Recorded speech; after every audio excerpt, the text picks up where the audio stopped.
అందుకని ఇప్పుడు అంటున్నాడు అధిరోహార్య పాదాభ్యాం పాదుకే హిమభూషితే. ఇదిగో అన్నయ్య బంగారు పాదుకలు పెట్టాను, ఒక్కసారి నువ్వు ఆ పాదుకల మీద ఎక్కి దిగిపో.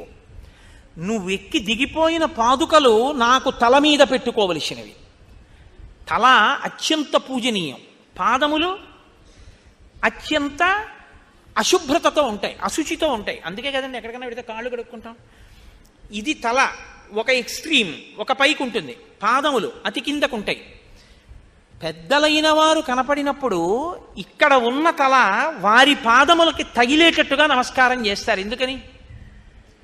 ఈ తలకి అభ్యున్నతి ఆ పాదముల యందు ఉంది, ఆయన తపశ్శక్తిలో ఉంది. ఆ తపశ్శక్తితో కూడినటువంటి పాదములకు ఈ తల తాటిస్తే వికారమైన ఆలోచనలు విరిగిపోతాయి. పాలకి ఉప్పురాయి తగిలితే విరిగినట్టు విరుగుతాయి. విరిగి మంచి ఆలోచనలు కలిగి సక్రమంగా ప్రవర్తిస్తాడు. అందుకని తలని పాదములకు తాటిస్తారు. కాబట్టి నీ పాదములే ఎప్పుడూ మాకు కావాలి, వాటికి తల తాటించి నేను పాలించాలి నీదైన రాజ్యాన్ని నమస్కారం చేసి. నీ పాదములు వేరుగా రావు ఇప్పుడు, ఎందుకని నీ పాదములు అరణ్యంలో తిరుగుతున్నాయి. నీ పాదములకు నీ పాదుకలకు అభేదం. కాబట్టి నీ పాదములకు బదులు పాదుకలు తీసుకెడతాను, ఎక్కి దిగిపో. నీ పాదములే నాకు రక్ష.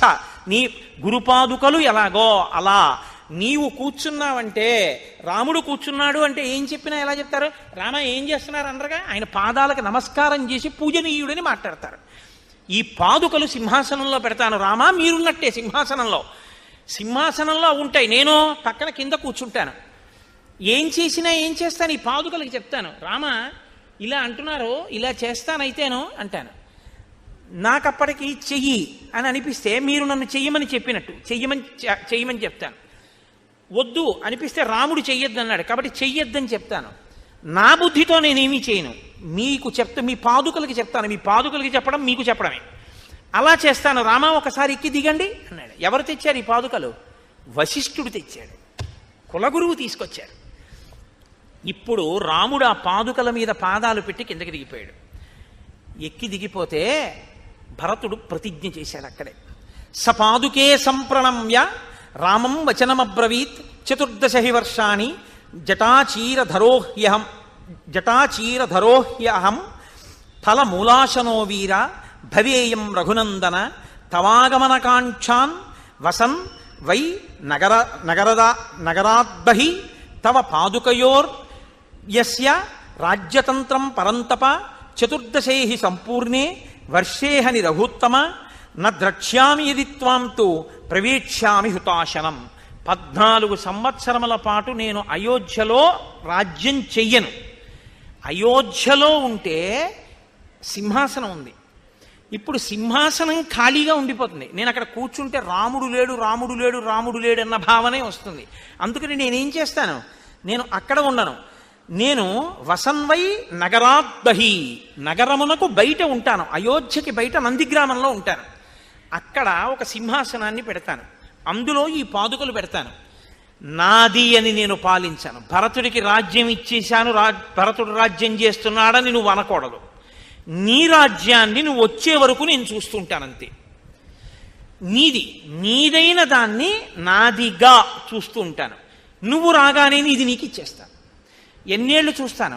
14 ఏళ్లు చూస్తాను. 14 సంవత్సరములు పూర్తయిన మరునాటి సూర్యోదయానికి నువ్వు కనపడకపోతే అగ్నిహోత్రంలో దూకేస్తాను.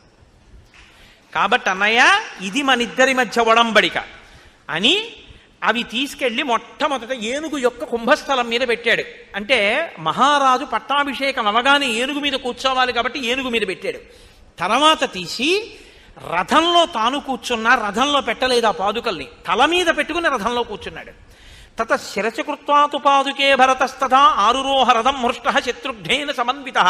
శత్రుఘ్నుడితో కలిసి శత్రుఘ్నుడిని పక్కన కూర్చోబెట్టుకుని పాదుకల్ని తల మీద పెట్టుకుని రథంలో కూర్చున్నాడు. ఎందుకని? ప్రభువుతో సమానంగా తను కూర్చోకూడదు. రథంలో కూర్చున్నప్పుడు ఎక్కడ పెట్టినా ప్రభువుతో సమానం అవుతుంది. అందుకని రథంలో పక్కన పెట్టుకోలేదు పాదుకల్ని, రథంలో కూర్చుని తల మీద పెట్టుకున్నాడు. అంటే ఆయన ఉన్నతంగా కూర్చున్నారు, నేను ఆయన కింద కూర్చున్నాను కింకరుణ్ణి. ఇప్పుడు ఆ పాదుకలు పట్టుకుని ఇంటికి